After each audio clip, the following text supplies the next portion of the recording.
जनता को बता दीजिए कि मास्क और सोशल डिस्टेंसिंग अभी बनाए रखें। जी बताइए सर, कुछ कह रहे थे आप? ये कोविड-19 जो चल रहा है बहुत बड़ी महामारी है जी। इससे बचने के लिए सभी को मास्क और सोशल डिस्टेंसिंग होनी जरूरी है जी। तो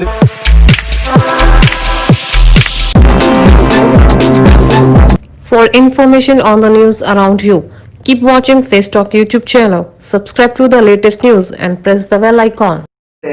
कि हर बार हर गांव में नए प्रधान से आपकी मुलाकात कराते हैं, उनके विचार आपके सामने लाते हैं, क्योंकि 5 वर्ष में जो कार्य विकास शिक्षा जो भी इन्होंने अपने सड़क यातायात जो भी काम किए उनके बारे में वार्तालाप करते हैं और वो वार्तालाप अपने चैनल के माध्यम से पूरी दुनिया के सामने पूरे ग्राम के सामने रखते हैं। तो आज भी हमारी खास मुलाकात में खास शख्सियत है और बहुत ही मूल्यवान समय उनका होता है, लेकिन फिर भी उन्होंने हमें थोड़ा सा समय निकाला।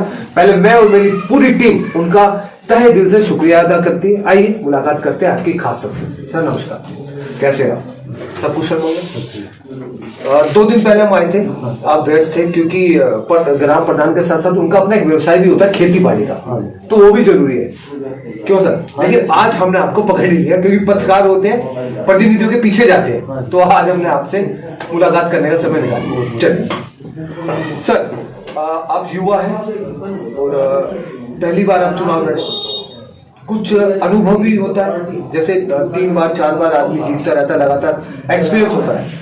पहली बार का आपका अनुभव है, इस अनुभव में आपने सफाई को लेकर कितना काम करा, पहले इस बारे में थोड़ा सा बताइए। सरकार ने भी सफाई करने दे रखा है एक कर्मचारी। ये जो मंदिर है रविदास मंदिर है जहाँ वाटर कूलर लगा हुआ है, उसके बिल्कुल जैसे हम बाहर निकलते हैं तो वहां पर मुझे थोड़ा सा गंदगी का ढेर और रुकी नाली वो ऐसा नहीं, कुछ तो हमने साफ भी करवाई, बहुत बार रोज साफ करवा रहे हैं। एक सफाई कर्मी पूरे गाँव को एक दिन में साफ नहीं करता। अच्छा, एक सफाई करनी है पूरे गाँव को एक दिन में साफ करता। अच्छा, कितनी जनसंख्या है? 6,000 और वोट 27। 6,000 के हिसाब से आपको नहीं लगता कि एक कर्मचारी कम है? तो कभी आपने ये आगे अपने पास से मजदूरी लगाएगा, सफाई करवाई, अलग से मजदूर लगा के सफाई करवाई कोविड-19 के द्वारा या पहले भी कोविड-19 के द्वारा तो बार-बार करवाई। अच्छा, बार करवाई। तो सफाई को लेके आपने क्या कड़े कदम उठाए? सफाई के लिए गाँव को जागरूक किया, डस्टबिन भी लगवाई, जो डस्टबिन कूलर गीला कूड़ा सूखा कूड़ा अलग अलग, खुद भी अपना ट्रैक्टर लेगा गाँव में घूमे। अच्छा, देखिए दर्शकों, बड़ी महत्वपूर्ण बात है। इनका कहना है कि मैंने निजी मजदूर अपने मजदूर गांव की सफाई के लिए लगाए और खुद का ट्रैक्टर जो खेती बाड़ी के लिए होता है, इन्होंने उसमें लोगों का गीला कूड़ा सूखा कूड़ा खुद ढोया और वहां जहां उसका स्थान था वहां तक पहुंचाया।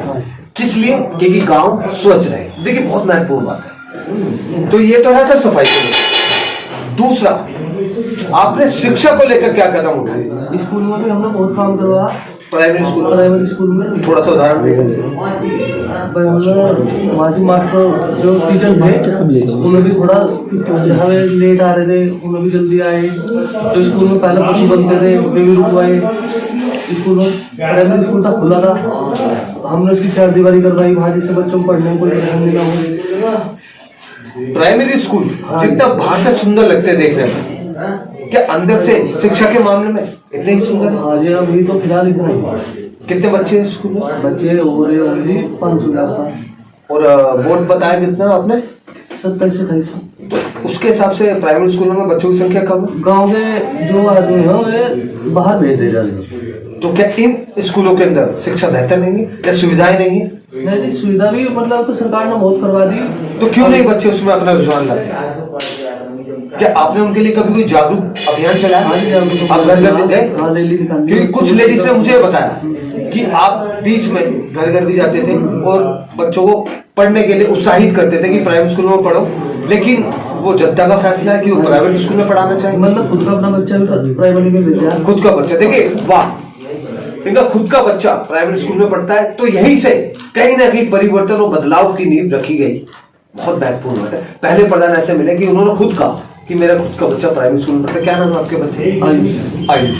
तो आपका जो बच्चा पढ़ता है, क्या उसका ज्ञान एक प्राइवेट स्कूल के बराबर के बच्चे के हाँ बराबर, जी बराबर, ज्यादा कम तो नहीं। तो गांव के लोग कब परिवर्तन हुए, कब सोच बदली? बस ये धीरे धीरे बदल दे। अभी मेरे बच्चे को देखकर 3-4 बच्चे और गए जो नए एडमिशन हुए, मतलब ऊपर की बिरादरी में जाट वगैरह, अच्छा। ब्राह्मण हाँ, थोड़े और पहले तो मैं सर आपको ये परिवर्तन एक नई मिसाल दूंगा, बहुत बढ़िया। क्योंकि शिक्षा आपने अच्छी की तो बच्चे जब आपके स्कूल में पढ़ रहे तो जाहिर सी बात है शिक्षा अच्छी होगी, बेंच की मिड डे सबका आयोजन चल। लेकिन दुर्भाग्य की बात है कि अभी वो 6 महीने से बंद है। हाँ जी, अब तो कोविड-19। अच्छा सर, आप ही के गांव के बाहर जहाँ मैंने बताया कि थोड़ी सी गंदगी गिर रही है, वहां पर सोशल डिस्टेंसिंग और मास्क, मुझे ऐसा लगे कि थोड़ा सा कम है। क्या मेरी आप इस बात से सहमत है? हाँ जी सहमत। तो उसके लिए कुछ अभियान चलाया आपको? भाई हमने मास्क भी बांटे बहुत, अच्छा। सैनिटाइज भी करवाए, समझा भी गांव के लोग, फिर भी भाई सामने तो मान ही जा, हाँ। पर फिर धीरे धीरे अपना कर लो भाई, बीमारी और काम भी करना पड़ा, मजदूरी भी करनी पड़ा सबको, अच्छा। इसलिए फिर धीरे धीरे भूल जा बात को। अच्छा, मैंने बाहर एक दीवार पे आपने स्लोगन लिखवा रखा है कि मास्क और गमछे के बिना पहला जुर्माना 100 रुपए, दूसरा जुर्माना 200 रुपए, तीसरा जुर्माना 500 रुपए। मैंने देखा आपने लिखवा भी रखा है अंदर घुसते ही एक जगह स्लोगन, है ना? तो क्या वो स्लोगन लोगों की दिल में भी है, दिमाग में है? भाई जी लोगों के दिल दिमाग में तो है नहीं, वे तो कह रहे हैं दीवार पे लिखवाने से दहशत खत्म होते हैं। अरे पर थोड़ा वो है, कभी वो भी किसी का चलान काटा? नहीं चलान काटना नहीं, बस समझाएंगे, समझा, मतलब कहीं ना कहीं दहशत सी बन जाए, लोग बस अपना भी लोग पालन करें। हाँ जी, लेकिन वो हुआ नहीं, जब ज्यादा था उस टाइम ज्यादा हुआ, लेकिन अभी तो खत्म ही हो गया। हाँ जी, अभी तो बस थोड़ा। चलिए, लेकिन आप कहते हैं कि एक अभियान आपने चला रखा है। मतलब 25 तारीख को आपका कार्यकाल समाप्ति की हो जा रहा है, ये एडीओ प्रशासनिक कार्यालय में हो जाएगा। किसान कहां से कहां तक अपना आंदोलन जारी कर रहे हैं, एक क्रांति फैल चुकी है समाज में, और क्रांति जिस तरीके से फैल रही है, जायज है नाजायज है ये तो आप बताएं, और ये बताइए क्या उनका अधिकार जो मांग रहे हैं वो जायज है आपकी नजर में? क्योंकि देखिए आप एक किसान है और किसान की फीलिंग समझता है, अन्नदाता। तो वोट तो हमने भी भाजपा को ही दी थी जी, पर जो किसानों की मांग हो मिलनी चाहिए। कहीं ना कहीं आप भाजपा को सपोर्ट करते हैं, मानते हैं कि अच्छी सरकार हाँ जी। तो भाजपा क्यों नहीं किसान की बात को मानती? अरे मान लेंगे, धीरे धीरे मान लेंगे। लेकिन इस दरमियान बहुत नुकसान हो रहा बहुत नुकसान हुआ। है, कहीं ऐसा ना हो कि ये नुकसान की संख्या बढ़ जाए, किसी के साथ आंदोलन में हम भी गए थे। अच्छा आप भी गए हाँ थे? जी। देखिए बहुत बड़ी बात है, जो किसानों का आंदोलन चल रहा है इन्होंने भी उसमें भागीदारी करी। क्यों करी?